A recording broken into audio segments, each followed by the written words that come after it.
Chapter 21. "We'll just sit here," said Barney, "and if we think of anything worthwhile saying, we'll say it. Otherwise, not. Don't imagine you're bound to talk to me." "John Foster says," quoted Valancy, "if you can sit in silence with a person for half an hour and yet be entirely comfortable, you and that person can be friends. If you cannot, friends you'll never be, and you need not waste time in trying." "Evidently, John Foster says a sensible thing once in a while," conceded Barney. They sat in silence for a long while. Little rabbits hopped across the road. Once or twice an owl laughed out delightfully.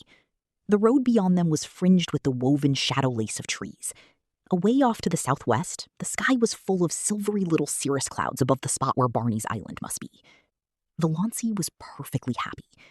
Some things dawn on you slowly. Some things come by lightning flashes. Valancy had had a lightning flash. She knew quite well now that she loved Barney.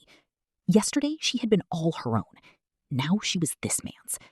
Yet he had done nothing, said nothing. He had not even looked at her as a woman. But that didn't matter. Nor did it matter what he was or what he had done. She loved him without any reservations. Everything in her went out wholly to him.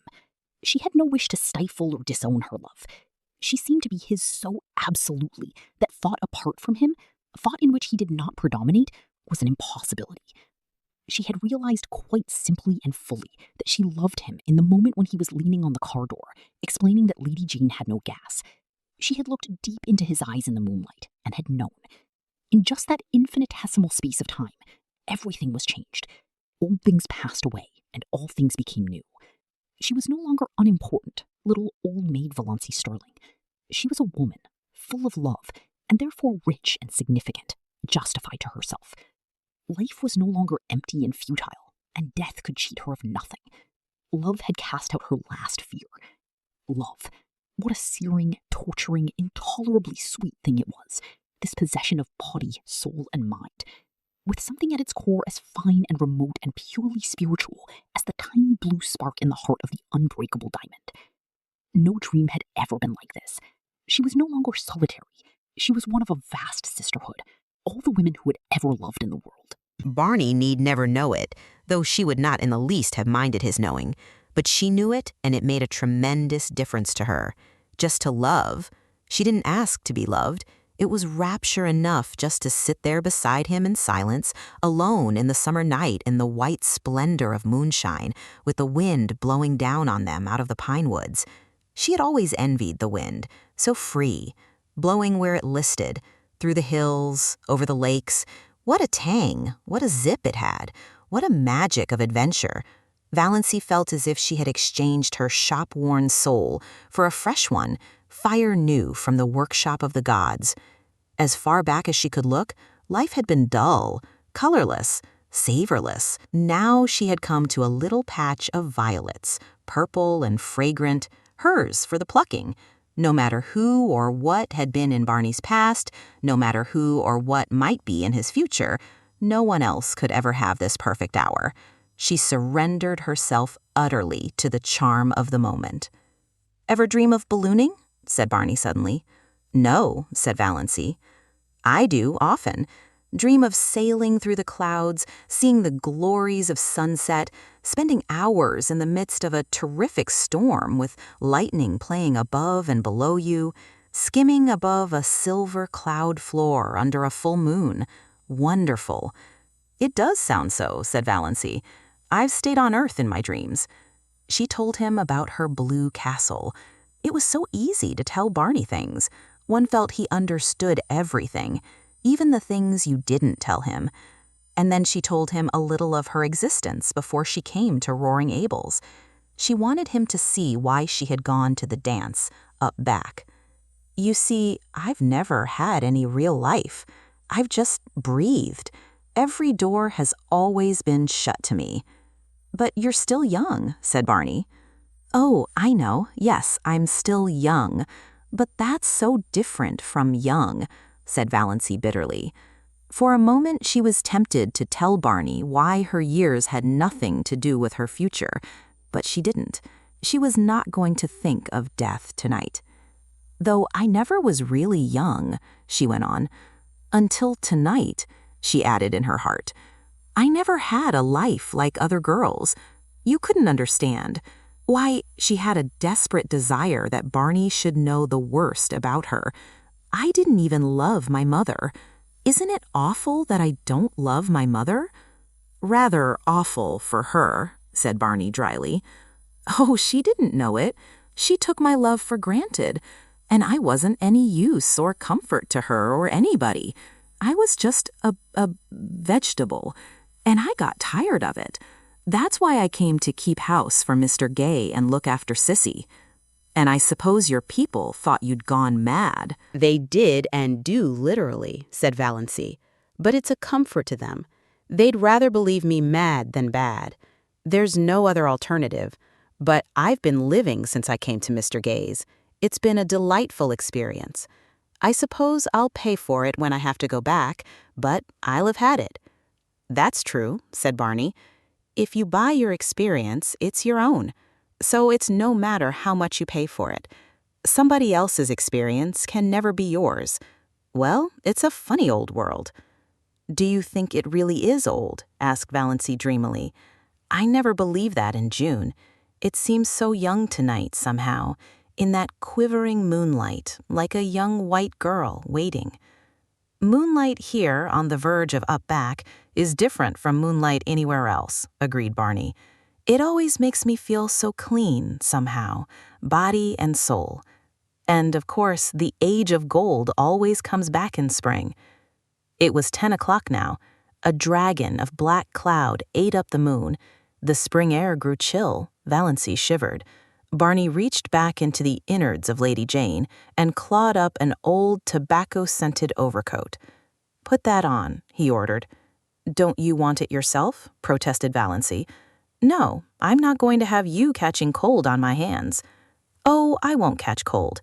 I haven't had a cold since I came to Mr. Gay's, though I've done the foolishest things. It's funny, too. I used to have them all the time. I feel so selfish taking your coat. You've sneezed 3 times. No use winding up your experience up back with grip or pneumonia. He pulled it up tight about her throat and buttoned it on her. Valancy submitted with secret delight. How nice it was to have someone look after you so. She snuggled down into the tobacco-y folds and wished the night could last forever. 10 minutes later, a car swooped down on them from up back. Barney sprang from Lady Jane and waved his hand. The car came to a stop beside them. Valancy saw Uncle Wellington and Olive gazing at her in horror from it. So Uncle Wellington had got a car, and he must have been spending the evening up at Mr. Wiss with Cousin Herbert. Valancy almost laughed out loud at the expression on his face as he recognized her. The pompous, be-whiskered old humbug.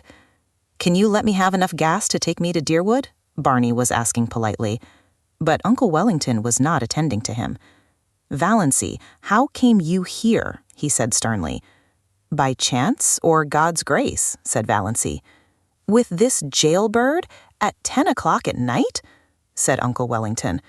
Valancy turned to Barney. The moon had escaped from its dragon, and in its light her eyes were full of devilry. Are you a jailbird? Does it matter? Said Barney, gleams of fun in his eyes. Not to me.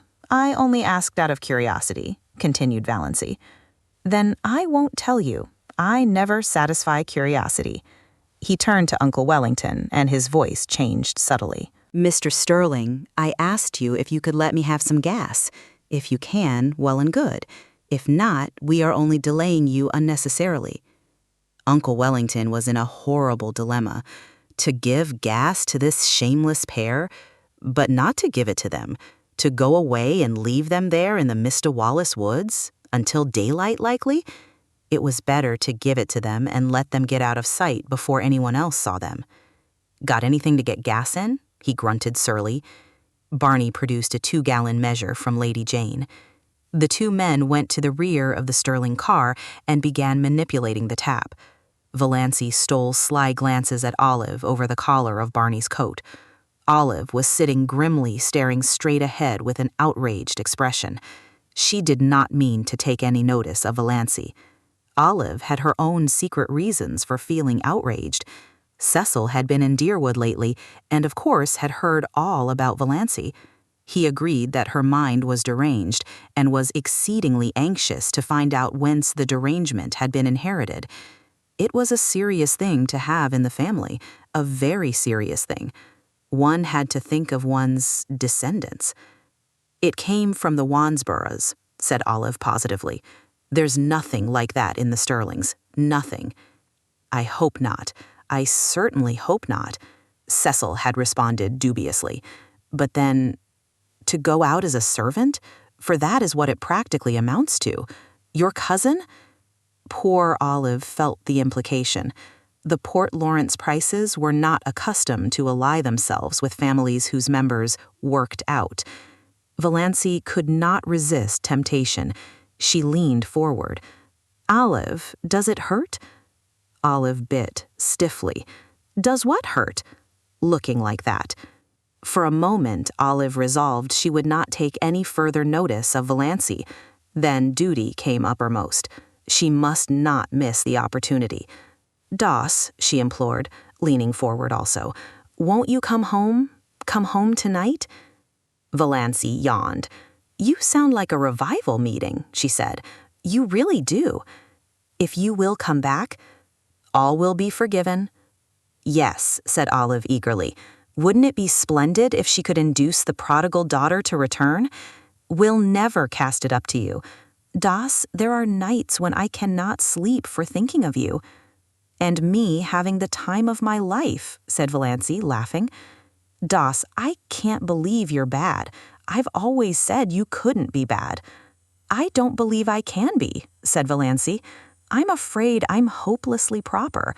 I've been sitting here for 3 hours with Barney Snate, and he hasn't even tried to kiss me.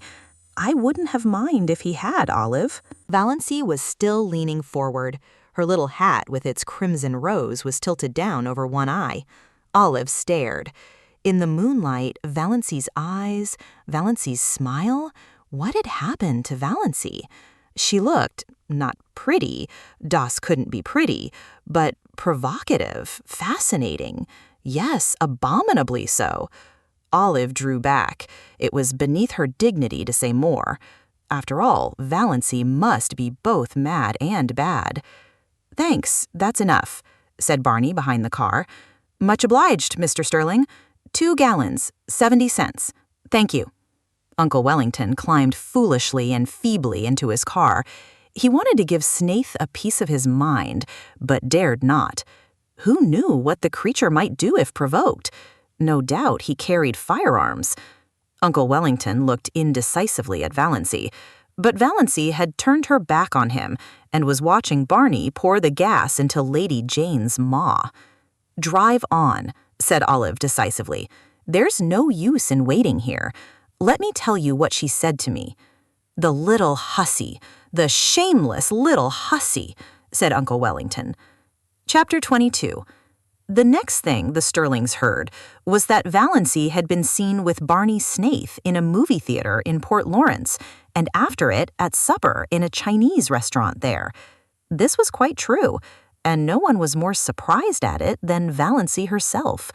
Barney had come along in Lady Jane one dim twilight and told Valancy unceremoniously if she wanted a drive to hop in. "I'm going to the port. Will you go there with me?" His eyes were teasing, and there was a bit of defiance in his voice. Valancy, who did not conceal from herself that she would have gone anywhere with him to any place, hopped in without more ado. They tore into and through Deerwood.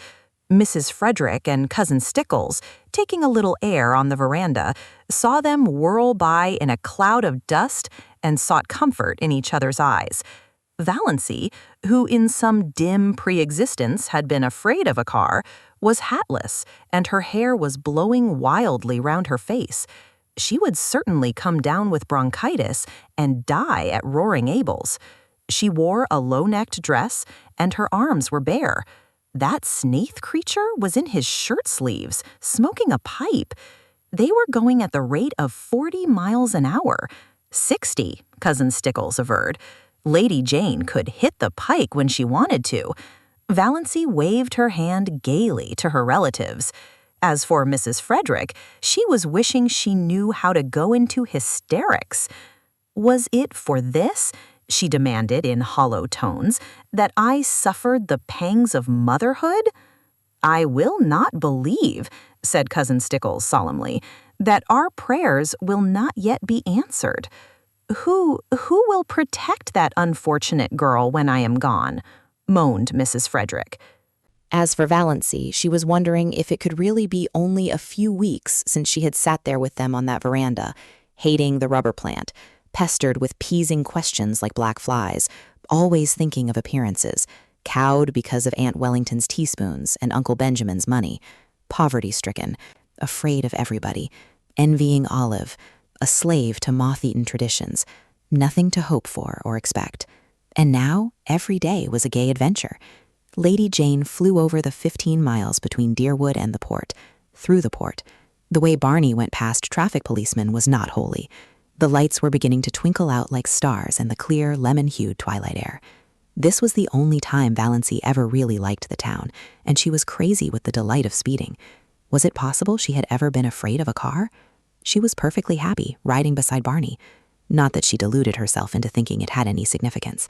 She knew quite well that Barney had asked her to go on the impulse of the moment, an impulse born of a feeling of pity for her and her starved little dreams. She was looking tired after a wakeful night with a heart attack, followed by a busy day. She had so little fun. He'd give her an outing for once. Besides, Abel was in the kitchen, at the point of drunkenness where he was declaring he did not believe in God and beginning to sing ribald songs. It was just as well she should be out of the way for a while. Barney knew Roaring Abel's repertoire. They went to the movie. Valency had never been to a movie. And then, finding a nice hunger upon them, they went and had fried chicken, unbelievably delicious, in the Chinese restaurant, after which they rattled Omaden, leaving a devastating trail of scandal behind them. Mrs. Frederick gave up going to church altogether. She could not endure her friends' pitying glances and questions. But Cousin Stickles went every Sunday. She said they had been given a cross to bear. Chapter 23. On one of Sissy's wakeful nights, she told Valency her poor little story. They were sitting by the open window. Sissy could not get her breath lying down that night. An inglorious gibbous moon was hanging over the wooded hills, and in its spectral light, Sissy looked frail and lovely and incredibly young. A child. It did not seem possible that she could have lived through all the passion and pain and shame of her story. He was stopping at the hotel across the lake. He used to come over in his canoe at night. We met in the pines down the shore. He was a young college student. His father was a rich man in Toronto. Oh, Valency, I didn't mean to be bad. I didn't, indeed. But I loved him so. I love him yet. I'll always love him. And I didn't know some things. I didn't understand. Then his father came and took him away. And after a little, I found out. Oh, Valency, I was so frightened. I didn't know what to do. I wrote him, and he came. He said he would marry me, Valency. And why? Oh, Valency, he didn't love me anymore. I saw that at a glance. He was just offering to marry me because he thought he ought to, because he was sorry for me. He wasn't bad, but he was so young. And what was I that he should keep on loving me? Never mind making excuses for him, said Valency a bit shortly. So you wouldn't marry him? I couldn't, not when he didn't love me anymore. Somehow, I can't explain, it seemed a worse thing to do than the other. He argued a little, but he went away. Do you think I did right, Valency? Yes, I do. You did right. But don't blame him, dear. Please don't. Let's not talk about him at all. There's no need. I wanted to tell you how it was. I didn't want you to think me bad. I never did think so. Yes, I felt that whenever you came. Oh, Valency, what you've been to me. I can never tell you, but God will bless you for it. I know he will, with what measure ye meet. Sissy sobbed for a few minutes in Valency's arms. Then she wiped her eyes. Well, that's almost all. I came home. I wasn't really so very unhappy. I suppose I should have been, but I wasn't. Father wasn't hard on me, and my baby was so sweet while he lived. I was even happy. I loved him so much, the dear little thing. He was so sweet, Valency, with such lovely blue eyes, and little rings of pale gold hair like silk floss, and tiny dimpled hands. I used to bite his satin-smooth little face all over, softly so as not to hurt him, you know. I know, said Valency, wincing. I know, a woman always knows, and dreams. And he was all mine. Nobody else had any claim on him. When he died, oh, Valency, I thought I must die too. I didn't see how anybody could endure such anguish and live. To see his dear little eyes and know he would never open them again. To miss his warm little body nestled against mine at night, and think of him sleeping alone and cold, his wee face under the hard frozen earth. It was so awful for the first year. After that, it was a little easier. One didn't keep thinking this day last year, but I was so glad when I found out I was dying. Who could endure life if it were not for the hope of death? Murmured Valancy softly. It was of course a quotation from some book of John Foster's. I'm glad I've told you all about it, sighed Sissy. I wanted you to know. Sissy died a few nights after that. Roaring Abel was away. When Valancy saw the change that had come over Sissy's face, she wanted to telephone for the doctor, but Sissy wouldn't let her. Valancy, why should you? He can do nothing for me. I've known for several days that this was near. Let me die in peace, dear. Just holding your hand. Oh, I'm so glad you're here. Tell Father goodbye for me. He's always been as good to me as he knew how. And Barney. Somehow, I think that Barney... But a spasm of coughing interrupted and exhausted her. She fell asleep when it was over, still holding to Valancy's hand. Valancy sat there in the silence. She was not frightened or even sorry. At sunrise, Sissy died. She opened her eyes and looked past Valancy at something that made her smile suddenly and happily. And smiling, she died. Valancy crossed Sissy's hands on her breast and went to the open window. In the eastern sky, amid the fires of sunrise, an old moon was hanging, as slender and lovely as a new moon. Valancy had never seen an old moon before. She watched it pale and fade until it paled and faded out of sight in the living rose of day. A little pool in the barrens shone in the sunrise like a great golden lily. But the world suddenly seemed a colder place to Valancy. Again, nobody needed her. She was not in the least sorry Cecilia was dead. She was only sorry for all her suffering in life. But nobody could ever hurt her again. Valancy had always thought death dreadful, but Sissy had died so quietly, so pleasantly. And at the very last, something had made up to her for everything. She was lying there now, in her white sleep, looking like a child, beautiful, all the lines of shame and pain gone. Roaring Abel drove in, justifying his name. Valancy went down and told him. The shock sobered him at once. He slumped down on the seat of his buggy, his great head hanging. Sissy dead, he said vacantly. I didn't think it would have come so soon. Dead. She used to run down the lane to meet me with a little white rose stuck in her hair. Sissy used to be a pretty little girl, and a good little girl. She has always been a good little girl, said Valancy. Chapter 24. Valancy herself made Sissy ready for burial. No hands but hers should touch that pitiful, wasted little body. The old house was spotless on the day of the funeral. Barney Snaith was not there. He had done all he could to help Valancy before it. He had shrouded the pale Cecilia in white roses from the garden, and then had gone back to his island. But everybody else was there. All Deerwood and up back came. They forgave Sissy splendidly at last. Mr. Bradley gave a very beautiful funeral address. Valancy had wanted her old Free Methodist man, but Roaring Abel was obdurate. He was a Presbyterian, and no one but a Presbyterian minister should bury his daughter. Mr. Bradley was very tactful. He avoided all dubious points, and it was plain to be seen he hoped for the best. 6 reputable citizens of Deerwood bore Cecilia Gay to her grave in decorous Deerwood cemetery. Among them was Uncle Wellington. The Sterlings all came to the funeral, men and women.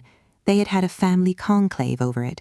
Surely now that Sissy Gay was dead, Valancy would come home. She simply could not stay there with Roaring Abel.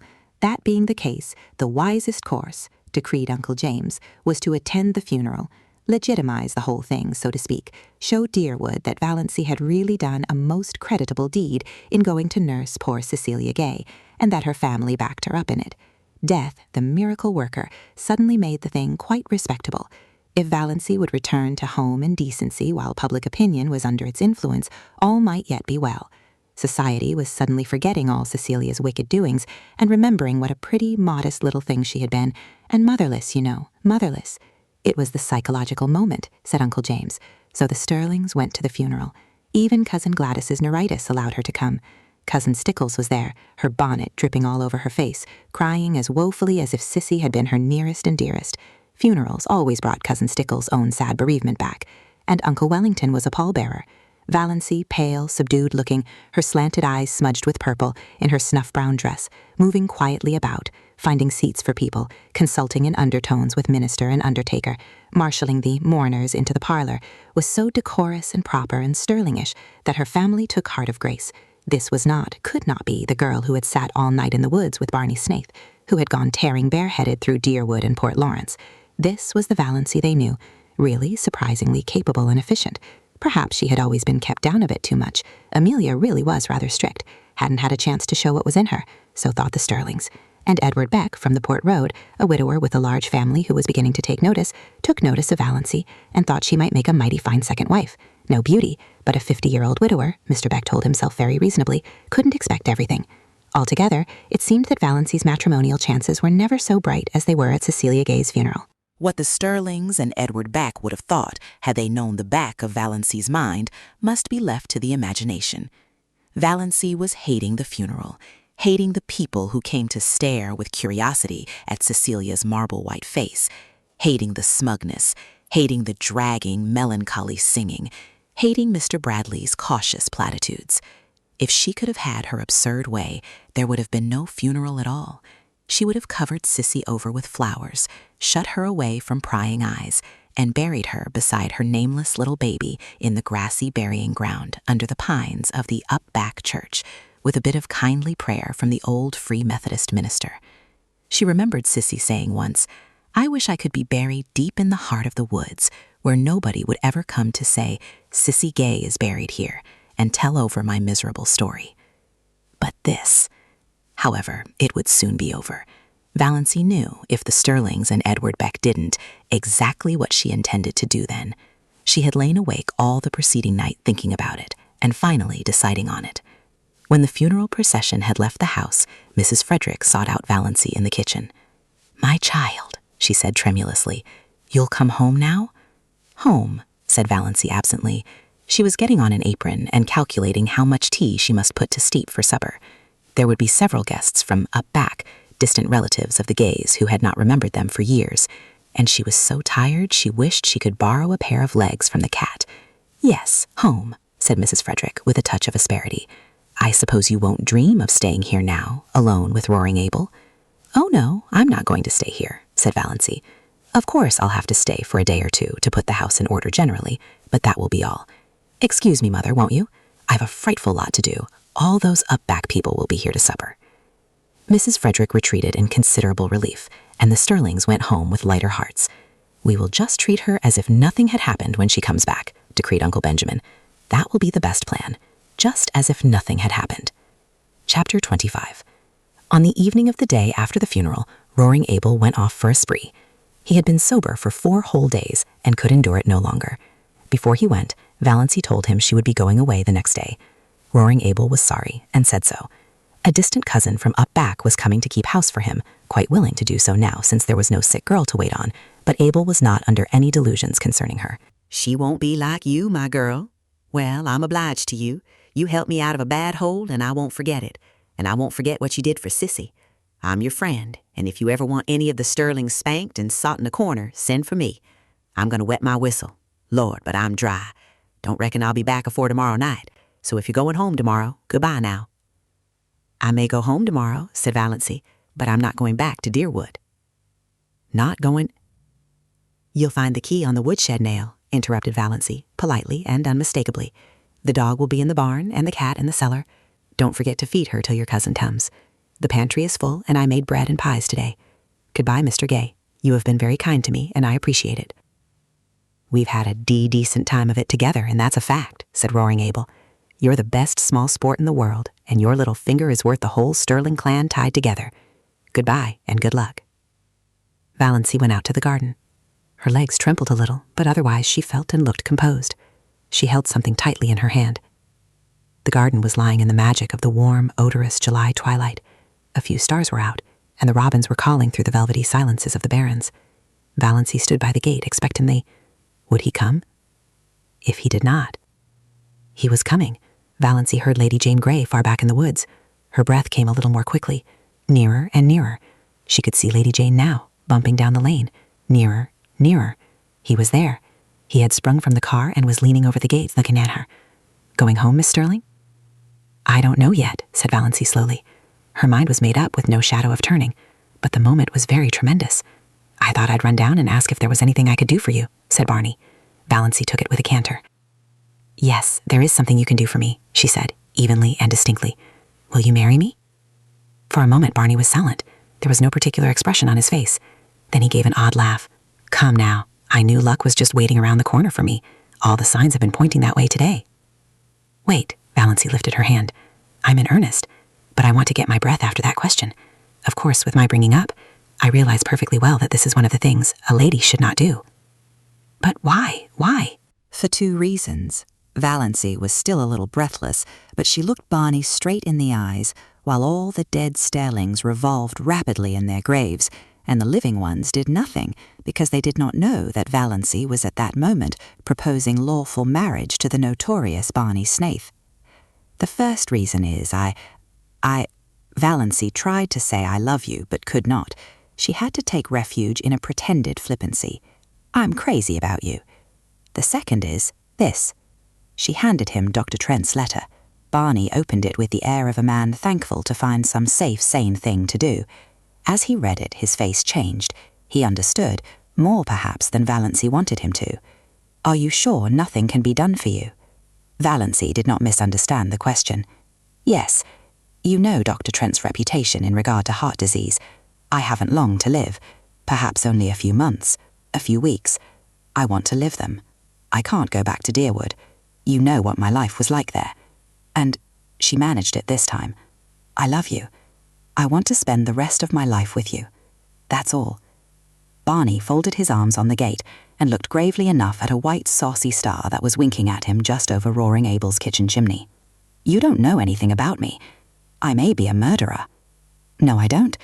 You may be something dreadful. Everything they say of you may be true, but it doesn't matter to me. You care that much for me, Valancy, said Barney incredulously, looking away from the star and into her eyes, her strange, mysterious eyes. I care that much, said Valancy in a low voice. She was trembling. He had called her by her name for the first time.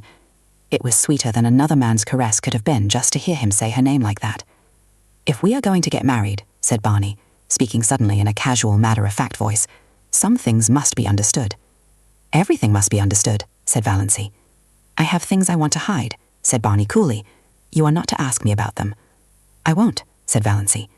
You must never ask to see my mail. Never. And we are never to pretend anything to each other. We won't, said Valancy. You won't even have to pretend you like me. If you marry me, I know you're only doing it out of pee. And we'll never tell a lie to each other about anything, a big lie or a petty lie. Especially a petty lie, agreed Valancy. And you'll have to live back on my island. I won't live anywhere else. That's partly why I want to marry you, said Valancy. Barney peered at her. I believe you mean it. Well, let's get married then. Thank you, said Valancy, with a sudden return of primness. She would have been much less embarrassed if he had refused her. I suppose I haven't any right to make conditions. But I'm going to make one. You are never to refer to my heart or my liability to sudden death. You are never to urge me to be careful. You are to forget, absolutely forget, that I'm not perfectly healthy. I have written a letter to my mother. Here it is. You are to keep it. I have explained everything in it. If I drop dead suddenly, as I likely will do, it will exonerate me in the eyes of your kindred from the suspicion of having poisoned you, said Barney with a grin. Exactly. Valancy laughed gaily. Dear me, I'm glad this is over. It has been a bit of an ordeal. You see, I'm not in the habit of going about asking men to marry me. It is so nice of you not to refuse me or offer to be a brother. I'll go to the port tomorrow and get a license. We can be married tomorrow evening. Dr. Stalling, I suppose? Heavens, no, Valancy shuddered. Besides, he wouldn't do it. He'd shake his forefinger at me and I'd jilt you at the altar.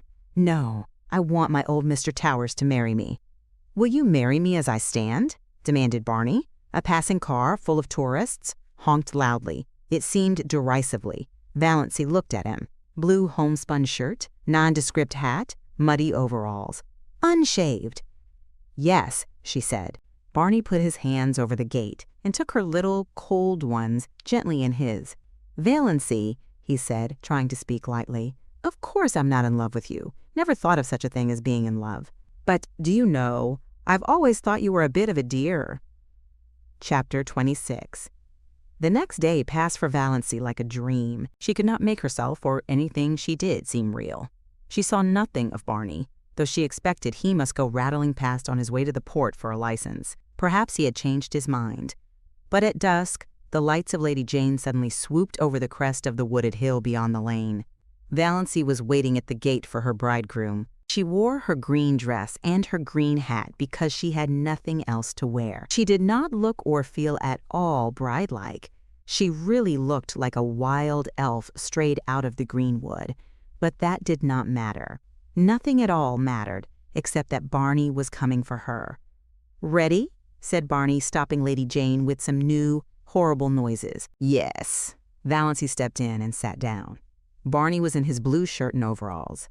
But they were clean overalls. He was smoking a villainous-looking pipe, and he was bareheaded. But he had a pair of oddly smart boots on under his shabby overalls. And he was shaved. They clattered into Deerwood and through Deerwood, and hit the long, wooded road to the port. "Haven't changed your mind?" said Barney. "No, have you?" "No." That was their whole conversation on the 15 miles. Everything was more dreamlike than ever. Valancy didn't know whether she felt happy, or terrified, or just plain fool. Then the lights of Port Lawrence were about them. Valancy felt as if she were surrounded by the gleaming, hungry eyes of hundreds of great stealthy panthers. Barney briefly asked where Mr. Towers lived, and Valancy as briefly told him. They stopped before the shabby little house in an unfashionable street. They went in to the small, shabby parlor. Barney produced his license, so he had got it. Also a ring. This thing was real. She, Valancy Sterling, was actually on the point of being married. They were standing up together before Mr. Towers. Valancy heard Mr. Towers and Barney saying things. She heard some other person saying things. She herself was thinking of the way she had once planned to be married, away back in her early teens when such a thing had not seemed impossible. White silk and tulle veil and orange blossoms, no bridesmaid, but one flower girl in a frock of cream shadow lace over pale pink, with a wreath of flowers in her hair, carrying a basket of roses and lilies of the valley, and the groom, a noble-looking creature, irreproachably clad in whatever the fashion of the day decreed. Valancy lifted her eyes and saw herself and Barney in the little slanting, distorting mirror over the mantelpiece. She in her odd, unbridled green hat and dress, Barney in shirt and overalls. But it was Barney. That was all that mattered. No veil, no flowers, no guests, no presents, no wedding cake, but just Barney. For all the rest of her life there would be Barney. "Mrs. Snaith, I hope you will be very happy," Mr. Towers was saying. He hadn't seemed surprised at their appearance, not even at Barney's overalls. He had seen plenty of queer weddings up back. He did not know Valancy was one of the Deerwood Sterlings. He did not even know there were Deerwood Sterlings. He did not know Barney Snaith was a fugitive from justice. Really, he was an incredibly ignorant old man. Therefore, he married them and gave them his blessing, very gently and solemnly, and prayed for them that night after they had gone away. His conscience did not trouble him at all. "What a nice way to get married," Barney was saying as he put Lady Jane in gear. "No fuss and flub-dub. I never supposed it was half so easy." "For heaven's sake," said Valancy suddenly, "let's forget we are married and talk as if we weren't. I can't stand another drive like the one we had coming in." Barney howled and threw Lady Jane into high with an infernal noise. "And I thought I was making it easy for you," he said. "You didn't seem to want to talk." "I didn't, but I wanted you to talk. I don't want you to make love to me, but I want you to act like an ordinary human being. Tell me about this island of yours. What sort of a place is it?" "The jolliest place in the world. You're gonna love it. The first time I saw it, I loved it. Old Tom McMurray owned it then. He built a little shack on it, lived there in winter, and rented it to Toronto people in summer. I bought it from him, became by that one simple transaction a landed proprietor, owning a house and an island. There is something so satisfying in owning a whole island, and isn't an uninhabited island a charming idea? I'd wanted to own one ever since I'd read Robinson Crusoe. It seemed too good to be true. And beauty. Most of the scenery belongs to the government, but they don't tax you for looking at it, and the moon belongs to everybody. You won't find my shack very tidy. I suppose you'll want to make it tidy." "Yes," said Valancy honestly. "I have to be tidy. I don't really want to be, but untidiness hurts me. Yes, I'll have to tidy up your shack." "I was prepared for that," said Barney with a hollow groan. "But," continued Valancy relentlessly, "I won't insist on you wiping your feet when you come in." "No, you'll only sweep up after me with the air of a martyr," said Barney. "Well, anyway, you can't tidy the lean-to. You can't even enter it. The door will be locked, and I shall keep the key." "Bluebeard's chamber," said Valancy. "I shan't even think of it. I don't care how many wives you have hanging up in it, so long as they're really dead. Dead as doornails. You can do as you like in the rest of the house. There's not much of it, just one big living room and one small bedroom. Well built, though. Old Tom loved his job. The beams of our house are cedar and the rafters fir. Our living room windows face west and east. It's wonderful to have a room where you can see both sunrise and sunset. I have 2 cats there, Banjo and Good Luck, adorable animals. Banjo is a big, enchanting gray devil cat, striped of course. I don't care a hang for any cat that hasn't stripes. I never knew a cat who could swear as genteelly and effectively as Banjo. His only fault is that he snores horribly when he is asleep. Luck is a dainty little cat, always looking wistfully at you, as if he wanted to tell you something. Maybe he will pull it off sometime. Once in 1,000 years, one cat is allowed to speak. My cats are philosophers. Neither of them ever cries over spilt milk. 2 old crows live in a pine tree on the point and are reasonably neighborly. Call him Nip and Tuck. And I have a demure little tame owl, named Leander. I brought him up from a baby, and he lives over on the mainland and chuckles to himself o' nights. And bats. It's a great place for bats at night. Scared of bats? No, I like them. So do I. Nice, queer, uncanny, mysterious creatures. Coming from nowhere, going nowhere. Swoop. Banjo likes them too. Eats them. I have a canoe and a disappearing propeller boat. Went to the port in it today to get my license. Quieter than Lady Jane. I thought you hadn't gone at all, that you had changed your mind, admitted Valancy. Barney laughed, the laugh Valancy did not like, the little, bitter, cynical laugh. I never change my mind, he said shortly. They went back through Deerwood, up the Muskoka Road, past Roaring Abel's, over the rocky daisied lane. The dark pine woods swallowed them up.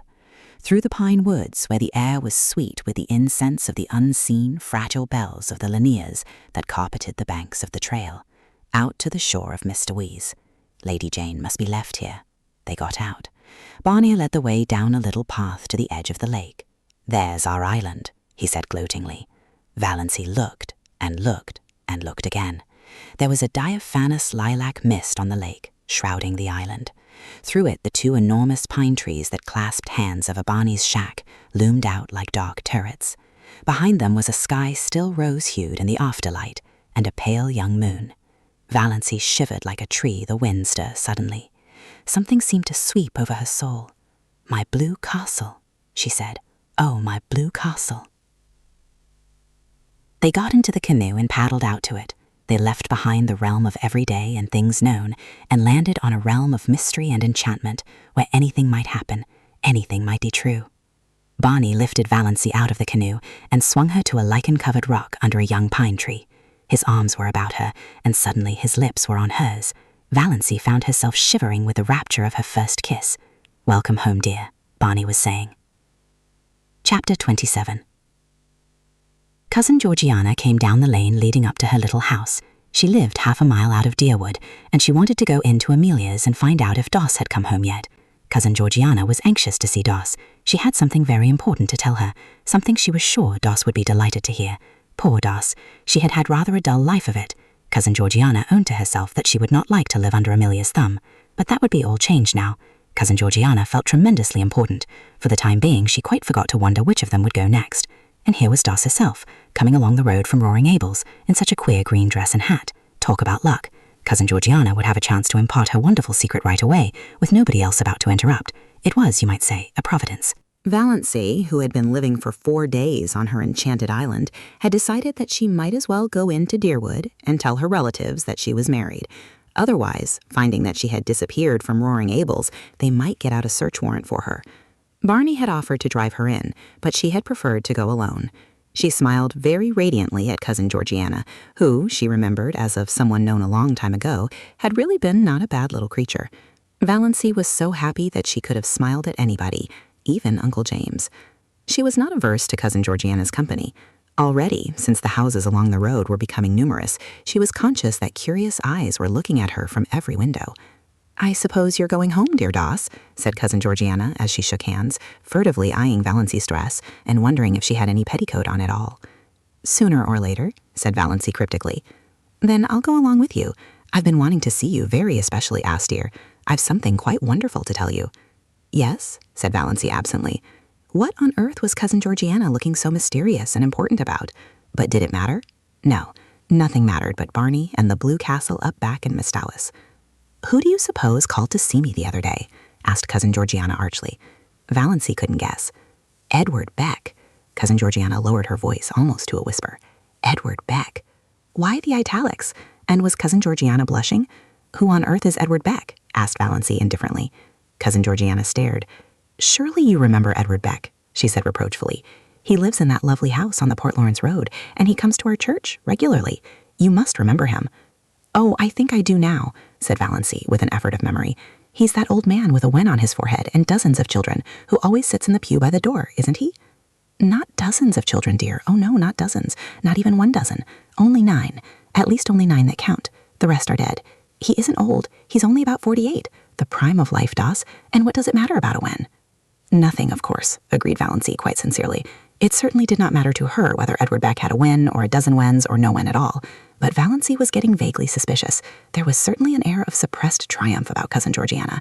Could it be possible that Cousin Georgiana was thinking of marrying again? Marrying Edward Beck? Absurd. Cousin Georgiana was 65 if she were a day, and her little anxious face was as closely covered with fine wrinkles as if she had been 100. But still. "My dear," said Cousin Georgiana, "Edward Beck wants to marry you." Valancy stared at Cousin Georgiana for a moment.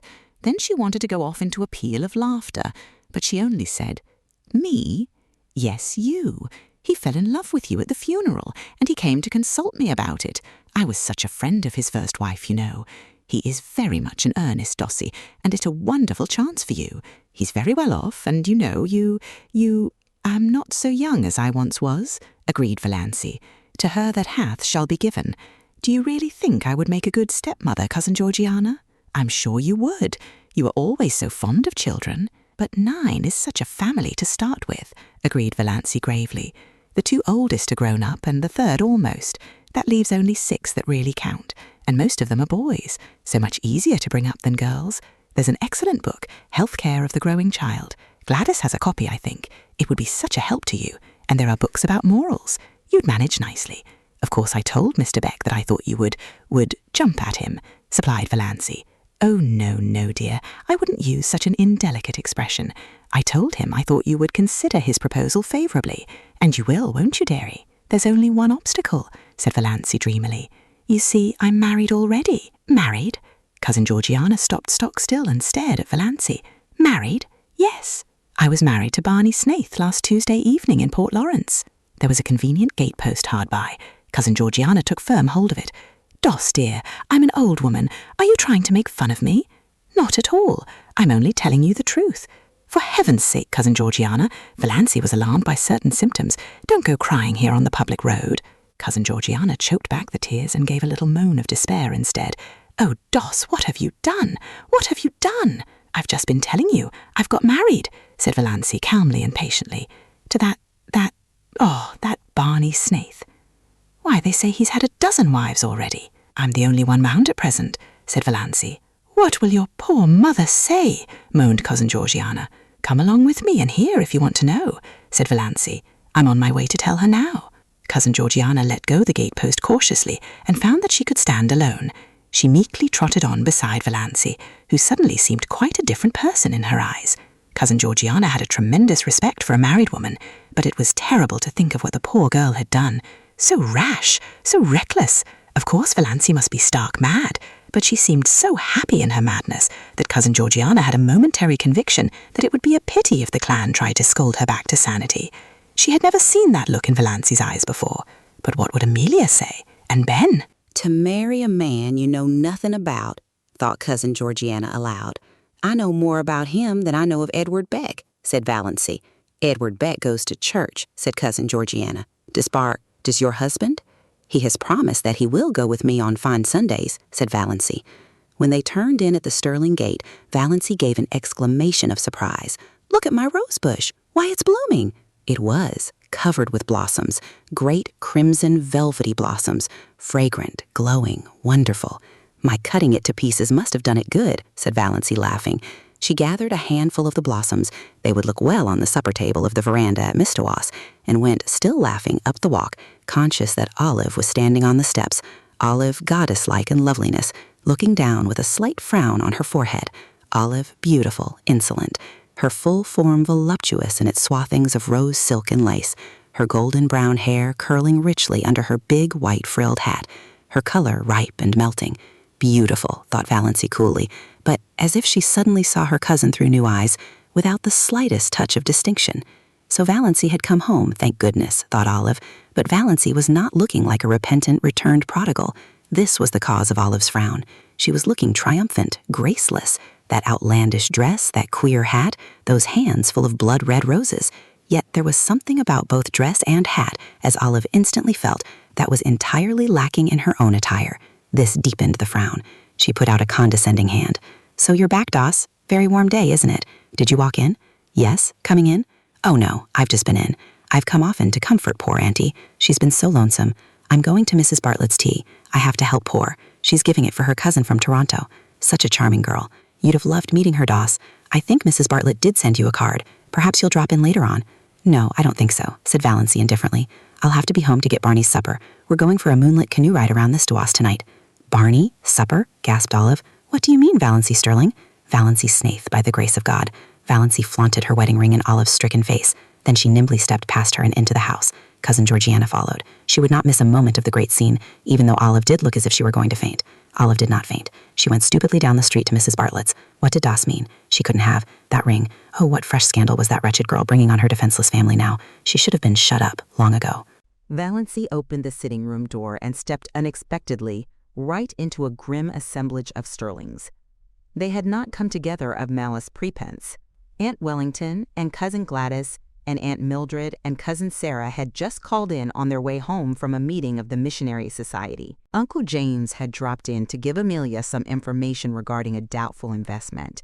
Uncle Benjamin had called, apparently, to tell them it was a hot day and ask them what was the difference between a bee and a donkey. Cousin Stickles had been tactless enough to know the answer. One gets all the honey, the other all the wax.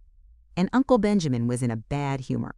In all of their minds, unexpressed, was the idea of finding out if Valency had yet come home, and if not, what steps must be taken in the matter.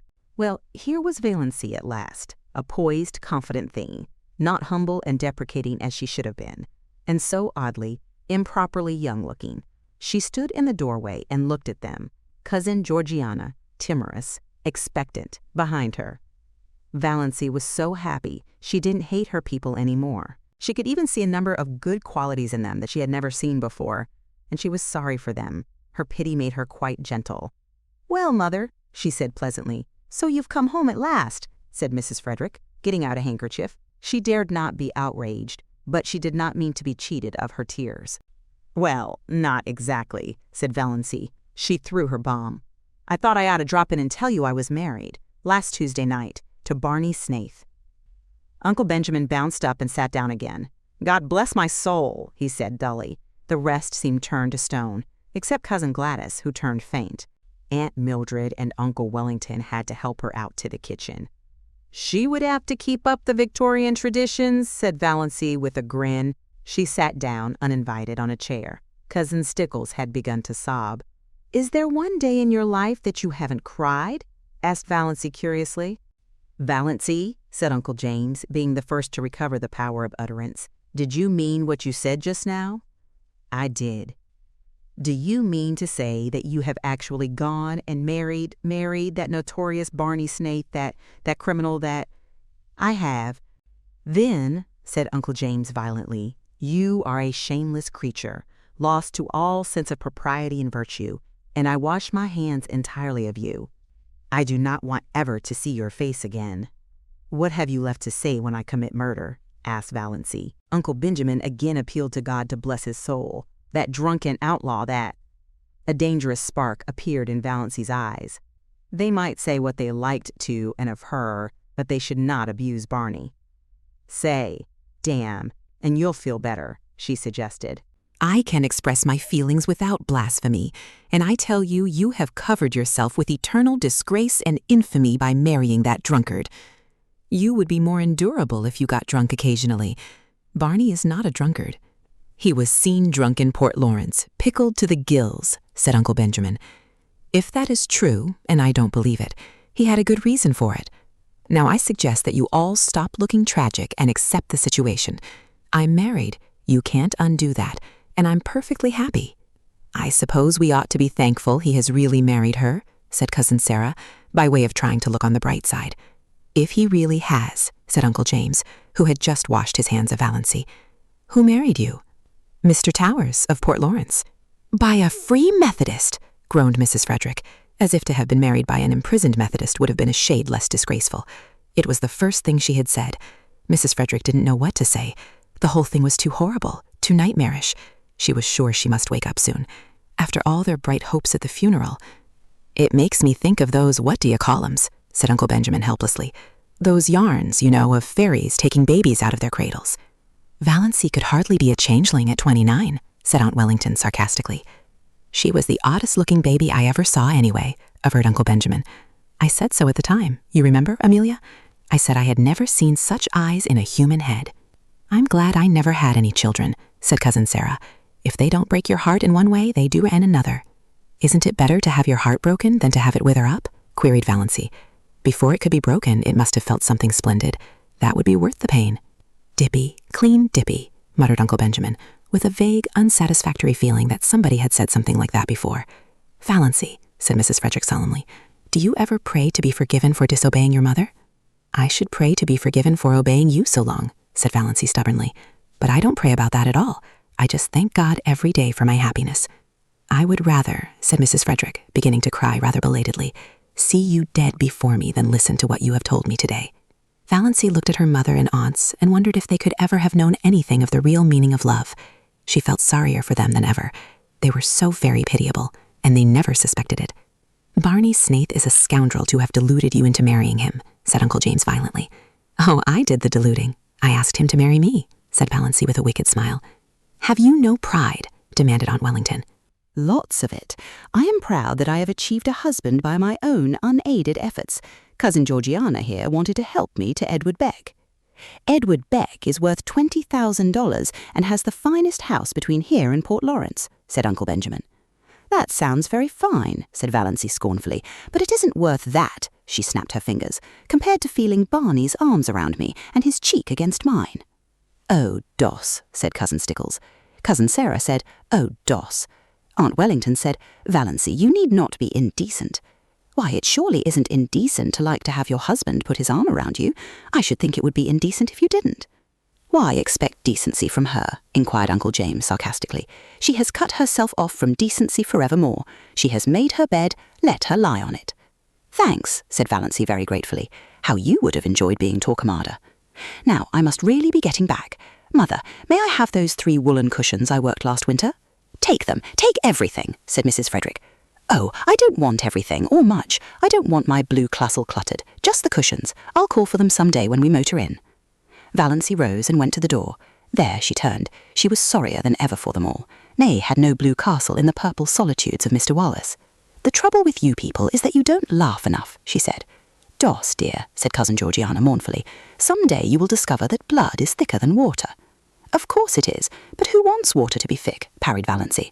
We want water to be thin, sparkling, crystal clear. Cousin Stickles groaned. Valency would not ask any of them to come and see her. She was afraid they would come out of curiosity, but she said, Do you mind if I drop in and see you once in a while, Mother? My house will always be open to you, said Mrs. Frederick with a mournful dignity. You should never recognise her again, said Uncle James sternly, as the door closed behind Valency. I cannot quite forget that I am a mother, said Mrs. Frederick, my poor unfortunate girl. I dare say the marriage isn't legal, said Uncle James comfortingly. He has probably been married 6 times before, but I am through with her. I have done all I could, Amelia. I think you will admit that. Henceforth, Uncle James was terribly solemn about it, Valency is to me as one dead. Mrs. Barney Snaith, said Cousin Georgiana, as if trying it out to see how it would sound. He has a score of aliases, no doubt, said Uncle Benjamin. For my part, I believe the man is half Indian. I haven't a doubt they're living in a wigwam. If he has married her under the name of Snaith, and it isn't his real name, wouldn't that make the marriage null and void? Asked Cousin Stickles hopefully. Uncle James shook his head. No, it is the man who marries, not the name. You know, said Cousin Gladys, who had recovered and returned, but was still shaky, I had a distinct premonition of this at Herbert's silver dinner. I remarked it at the time, when she was defending Snaith. You remember, of course. It came over me like a revelation. I spoke to David when I went home about it. What, demanded Aunt Wellington of the universe, has come over Valency? Valency! The universe did not answer, but Uncle James did. Isn't there something coming up of late about secondary personalities cropping out? I don't hold with many of those newfangled notions, but there may be something in this one. It would account for her incomprehensible conduct. Valency is so fond of mushrooms, sighed Cousin Georgiana. I'm afraid she'll get poisoned eating toadstools by mistake living up back in the woods. "There are worse things than death," said Uncle James, believing that it was the first time in the world that such a statement had been made. "Nothing can ever be the same again," sobbed Cousin Stickles. Valency, hurrying along the dusty road back to cool Miss DeWass's and her purple island, had forgotten all about them, just as she had forgotten that she might drop dead at any moment if she hurried. Chapter 28. Summer passed by. The Sterling clan, with the insignificant exception of Cousin Georgiana, had tacitly agreed to follow Uncle James' example and look upon Valency as one dead. To be sure, Valency had an unquiet, ghostly habit of recurring resurrections when she and Barney clattered through Deerwood and out to the port in that unspeakable car. Valency, bareheaded, with stars in her eyes. Barney, bareheaded, smoking his pipe, but shaved, always shaved now if any of them had noticed it. They even had the audacity to go into Uncle Benjamin's store to buy groceries. Twice Uncle Benjamin ignored them. Was not Valency one of the dead, while Snaith had never existed? But the third time he told Barney he was a scoundrel who should be hung for luring an unfortunate, weak-minded girl away from her home and friends. Barney's one straight eyebrow went up. "I have made her happy," he said coolly, "and she was miserable with her friends. So that's that." Uncle Benjamin stared. It had never occurred to him that women had to be, or ought to be, made happy. You pup," he said. "Why be so unoriginal?" queried Barney amiably. "Anybody could call me a pup. Why not think of something worthy of the Sterlings? Besides, I'm not a pup. I'm really quite a middle-aged dog.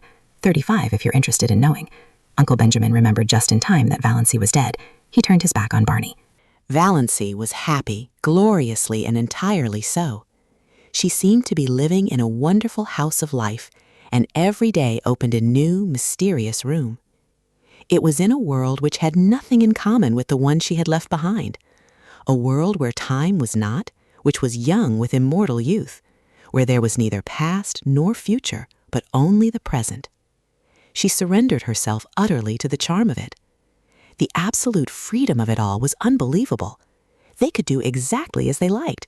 No Mrs. Grundy, no traditions, no relatives, or in-laws. Peace, perfect peace, with loved ones far away, as Barney quoted shamelessly. Valency had gone home once and got her cushions, and Cousin Georgiana had given her one of her famous candle-wick spreads of most elaborate design. "For your spare-room bed, dear," she said. "But I haven't got any spare room," said Valency. Cousin Georgiana looked horrified. A house without a spare room was monstrous to her. "But it's a lovely spread," said Valency, with a kiss, "and I'm so glad to have it. I'll put it on my own bed. Barney's old patchwork quilt is getting ragged." "I don't see how you can be contented to live up back," sighed Cousin Georgiana. "It's so out of the world." "Contented?" Valency laughed. What was the use of trying to explain to Cousin Georgiana? "It is," she agreed, "most gloriously and entirely out of the world." "And you are really happy, dear?" asked Cousin Georgiana wistfully. "I really am," said Valency gravely, her eyes dancing. "Marriage is such a serious thing," sighed Cousin Georgiana. "When it's going to last long," agreed Valency.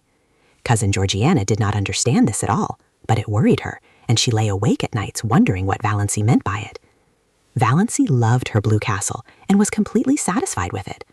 The big living room had 3 windows, all commanding exquisite views of exquisite Miss Dowis. The one in the end of the room was an oriel window, which Tom McMurray, Barney explained, had got out of some little old up-back church that had been sold. It faced the west, and when the sunsets flooded it, Valency's whole being knelt in prayer as if in some great cathedral. The new moons always looked down through it, the lower pine boughs swayed about the top of it, and all through the nights the soft, dim silver of the lake dreamed through it. There was a stone fireplace on the other side. No desecrating gas imitation, but a real fireplace where you could burn real logs, with a big grizzly bear skin on the floor before it, and beside it a hideous red plush sofa of Tom McMurray's regime. But its ugliness was hidden by silver-gray timber wolf skins, and Valency's cushions made it gay and comfortable.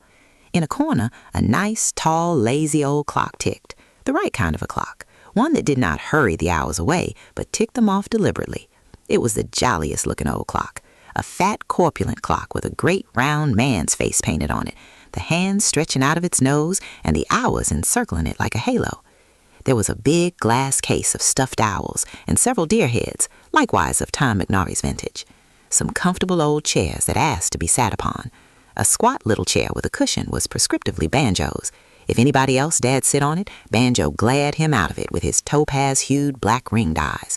Banjo had an adorable habit of hanging over the back of it, trying to catch his own tail, losing his temper because he couldn't catch it, giving it a fierce bite for spite when he did catch it, yowling malignantly with pain. Barney and Valancy laughed at him until they ached, but it was Good Luck they loved. They would both agree that Good Luck was so lovable that he practically amounted to an obsession. One side of the wall was lined with rough, homemade bookshelves filled with books, and between the two side windows hung an old mirror in a faded gilt frame, with fat cupids gambling in the panel over the glass.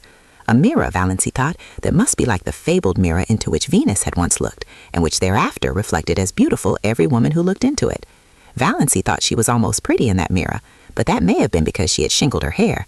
This was before the day of bobs, and was regarded as a wild, unheard-of proceeding, unless you had typhoid. When Mrs. Frederick heard of it, she almost decided to erase Valancy's name from the family Bible. Barney cut the hair, square off at the back of Valancy's neck, bringing it down in a short black fringe over her forehead. It gave a meaning and a purpose to her little three-cornered face that it never had possessed before. Even her nose ceased to irritate her. Her eyes were bright, and her sallow skin had cleared to the hue of creamy ivory. The old family joke had come true. She was really fat at last. Anyway, no longer skinny. Valancy might never be beautiful, but she was of the type that looks its best in the woods, elfin, mocking, alluring. Her heart bothered her very little. When an attack threatened, she was generally able to head it off with Dr. Trent's prescription. The only bad one she had was one night when she was temporarily out of medicine, and it was a bad one. For the time being, Valancy realized keenly that death was actually waiting to pounce on her any moment, but the rest of the time she did not let herself remember it at all. Chapter 29. Valancy toiled not, neither did she spin. There was really very little work to do. She cooked their meals on a coal-oil stove, performing all her little domestic rites carefully and exultingly, and they ate out on the veranda that almost overhung the lake. Before them lay Mistawis, like a scene out of some fairy tale of old time, and Barney smiling his twisted, enigmatical smile at her across the table. "What a view old Tom picked out when he built this shack," Barney would say exultantly. Supper was the meal Valancy liked best. The faint laughter of winds was always about them, and the colors of Mistawis, imperial and spiritual, under the changing clouds, were something that cannot be expressed in mere words. Shadows, too, clustering in the pines until a wind shook them out and pursued them over Mistawis. They lay all day along the shores, threaded by ferns and wild blossoms. They stole around the headlands in the glow of the sunset, until twilight wove them all into one great web of dusk. The cats, with their wise, innocent little faces, would sit on the veranda railing and eat the tidbits Barney flung them. And how good everything tasted! Valancy, amidst all the romance of Mistawis, never forgot that men had stomachs. Barney paid her no end of compliments on her cooking. After all, he admitted, there's something to be said for square meals. I've mostly got along by boiling 2 or 3 dozen eggs hard at once and eating a few when I got hungry, with a slice of bacon once in a while and a jorum of tea. Valancy poured tea out of Barney's little battered old pewter teapot of incredible age. She had not even a set of dishes, only Barney's mismatched chipped bits, and a dear, big, pobby old jug of robin's egg blue. After the meal was over, they would sit there and talk for hours, or sit and say nothing in all the languages of the world, Barney pulling away at his pipe, Valancy dreaming idly and deliciously, gazing at the far-off hills beyond Mistawis, where the spires of firs came out against the sunset. The moonlight would begin to silver the Mistawis dusk. Bats would begin to swoop darkly against the pale western gold. The little waterfall that came down on the high bank not far away would, by some whim of the wildwood gods, begin to look like a wonderful white woman beckoning through the spicy, fragrant evergreens, and Leander would begin to chuckle diabolically on the mainland shore. How sweet it was to sit there and do nothing in the beautiful silence with Barney at the other side of the table, smoking. There were plenty of other islands in sight, though none were near enough to be troublesome as neighbors. There was one little group of islets far off to the west, which they called the Fortunate Isles. At sunrise, they looked like a cluster of emeralds, at sunset like a cluster of amethysts. They were too small for houses, but the lights on the larger islands would bloom out all over the lake, and bonfires would be lighted on their shores, streaming up into the wood shadows and throwing great blood-red ribbons over the waters. Music would drift to them alluringly from boats here and there, or from the verandas on the big house of the millionaire on the biggest island. "Would you like a house like that, Moonlight?" Barney asked once, waving his hand at it. He had taken to calling her Moonlight, and Valancy loved it. "No," said Valancy, who had once dreamed of a mountain castle 10 times the size of the rich man's cottage, and now pitied the poor inhabitants of palaces. "No, it's too elegant. I would have to carry it with me everywhere I went, on my back like a snail. It would own me, possess me, body and soul. I like a house I can love and cuddle and boss, just like ours here. I don't envy Hamilton Gossard, the finest summer residence in Canada. It is magnificent, but it isn't my blue castle. Away down at the far end of the lake, they got every night a glimpse of a big continental train rushing through a clearing. Valancy liked to watch its lighted windows flash by and wonder who was on it and what hopes and fears it carried. She also amused herself by picturing Barney and herself going to the dances and dinners in the houses on the islands, but she did not want to go in reality. Once they did go to a masquerade dance in the pavilion at one of the hotels up the lake and had a glorious evening, but slipped away in their canoe before unmasking time back to the Blue Castle. It was lovely, but I don't want to go again, said Valancy. So many hours a day, Barney shut himself up in Bluebeard's chamber. Valancy never saw the inside of it. From the smells that filtered through at times, she concluded he must be conducting chemical experiments or counterfeiting money. Valancy supposed there must be smelly processes in making counterfeit money, but she did not trouble herself about it. She had no desire to peer into the locked chambers of Barney's house of life. His past and his future concerned her not, only this rapturous present. Nothing else mattered. Once he went away and stayed away 2 days and nights. He had asked Valancy if she would be afraid to stay alone, and she had said she would not. He never told her where he had been. She was not afraid to be alone, but she was horribly lonely. The sweetest sound she had ever heard was Lady Jane's clatter through the woods when Barney returned, and then his signal whistle from the shore. She ran down to the landing rock to greet him, to nestle herself into his eager arms. They did seem eager. "Have you missed me, Moonlight?" Barney was whispering. "It seems 100 years since you went away," said Valancy. "I won't leave you again." "You must," protested Valancy, "if you want to. I'd be miserable if I thought you wanted to go and didn't because of me. I want you to feel perfectly free." Barney laughed, a little cynically. "There is no such thing as freedom on Earth," he said. "Only different kinds of bondages, and comparative bondages. You think you are free now because you've escaped from a peculiarly unbearable kind of bondage. But are you? You love me. That's a bondage." "Who said or wrote that the prison unto which we doom ourselves no prison is?" asked Valancy dreamily, clinging to his arm as they climbed up the rock steps. "Ah, now you have it," said Barney. "That's all the freedom we can hope for, the freedom to choose our prison." But Moonlight, he stopped at the door of the Blue Castle and looked about him, at the glorious lake, the great shadowy woods, the bonfires, the twinkling lights. "Moonlight, I'm glad to be home again. When I came down through the woods and saw my home lights, mine, gleaming out under the old pines, something I'd never seen before. Oh, girl, I was glad, glad." But in spite of Barney's doctrine of bondage, Valancy thought they were splendidly free. It was amazing to be able to sit up half the night and look at the moon if you wanted to be late for meals if you wanted to. She who had always been rebuked so sharply by her mother and so reproachfully by Cousin Stickles if she were 1 minute late. Dawdle over meals as long as you wanted to. Leave your crusts if you wanted to. Not come home at all for meals if you wanted to. Sit on a sun-warm rock and paddle your bare feet in the hot sand if you wanted to. Just sit and do nothing in the beautiful silence if you wanted to. In short, do any fool thing you wanted to whenever the notion took you. If that wasn't freedom, what was? Chapter 30. They didn't spend all their days on the island. They spent more than half of them wandering at will through the enchanted Muskoka country. Barney knew the woods as a book, and he taught their lore and craft to Valancy. He could always find trail and haunt of the shy wood people. Valancy learned the different fairy likenesses of the mosses, the charm and exquisiteness of woodland blossoms. She learned to know every bird at sight and mimic its call, though never so perfectly as Barney. She made friends with every kind of tree. She learned to paddle a canoe as well as Barney himself.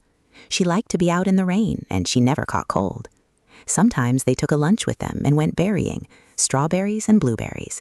How pretty blueberries were, the dainty green of the unripe berries, the glossy pinks and scarlets of the half-ripes, the misty blue of the fully matured. And Valancy learned the real flavor of the strawberry in its highest perfection. There was a certain sunlit dell on the banks of Mistawas, along which white birches grew on one side, and on the other still changeless ranks of young spruces. There were long grasses at the roots of the birches, combed down by the winds and wet with morning dew late into the afternoons. Here they found berries that might have graced the banquets of Lucullus, great ambrosial sweetnesses hanging like rubies to long, rosy stalks. They lifted them by the stalk and ate them from it, uncrushed and virgin, tasting each berry by itself, with all its wild fragrance ensphered therein. When Valancy carried any of these berries home, that elusive essence escaped, and they became nothing more than the common berries of the marketplace, very kitchenly good indeed, but not as they would have been, eaten in their birch dell until her fingers were stained as pink as Aurora's eyelids. Or they went after water lilies. Barney knew where to find them in the creeks and bays of the Stowis. Then the Blue Castle was glorious with them, every receptacle that Valancy could contrive filled with the exquisite things. If not water lilies, then cardinal flowers, fresh and vivid from the swamps of Mistowis, where they burned like ribbons of flame. Sometimes they went trouting on little nameless rivers, or hidden brooks on whose banks naiads may have sunned their white, wet limbs. Then all they took with them were some raw potatoes and salt. They roasted the potatoes over a fire, and Barney showed Valancy how to cook the trout by wrapping them in leaves, coating them with mud, and baking them in a bed of hot coals. Never were such delicious meals. Valancy had such an appetite, it was no wonder she put flesh on her bones. Or they just prowled and explored through woods that always seemed to be expecting something wonderful to happen. At least that was the way Valancy felt about them. Down the next hollow, over the next hill, you would find it. "We don't know where we're going, but isn't it fun to go?" Barney used to say. Once or twice night overtook them too far from their blue castle to get back, but Barney made a fragrant bed of bracken and fir boughs, and they slept on it dreamlessly, under a ceiling of old spruces with moss hanging from them, while beyond them moonlight and the murmur of pines blended together so that one could hardly tell which was light and which was sound. There were rainy days, of course, when Muskoka was a wet green land. Days when showers drifted across Mistowis like pale ghosts of rain, and they never thought of staying in because of it. Days when it rained in right good earnest, and they had to stay in. Then Barney shut himself up in Bluebeard's chamber, and Valancy read or dreamed on the wolfskins with Good Luck purring beside her, and Banjo watching them suspiciously from his own peculiar chair. On Sunday evenings they paddled across to a point of land, and walked from there through the woods to the little Free Methodist church. One felt really too happy for Sunday. Valancy had never really liked Sundays before. And always, Sundays and weekdays, she was with Barney.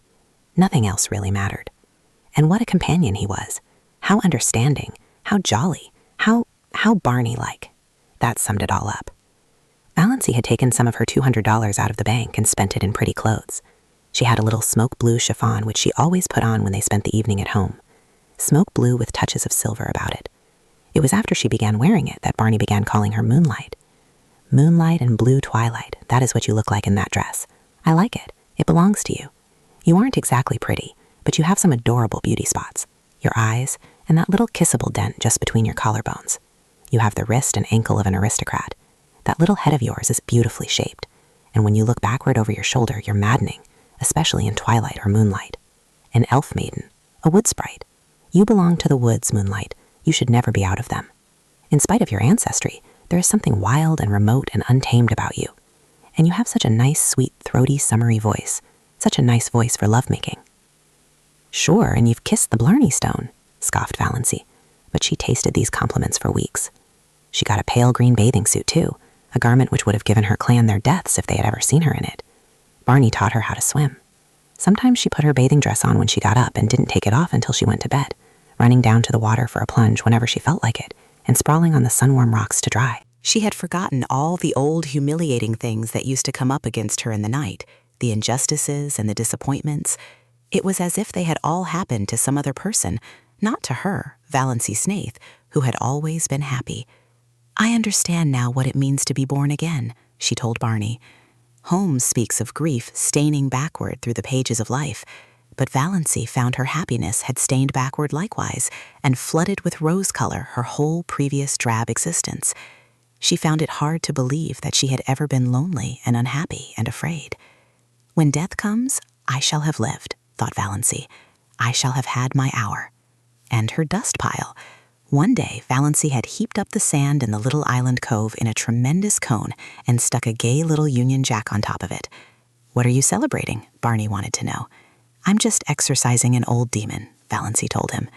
And that's where we'll leave the story for today. Thank you for spending your time with Narrate the Tales. I'll see you in the next chapter.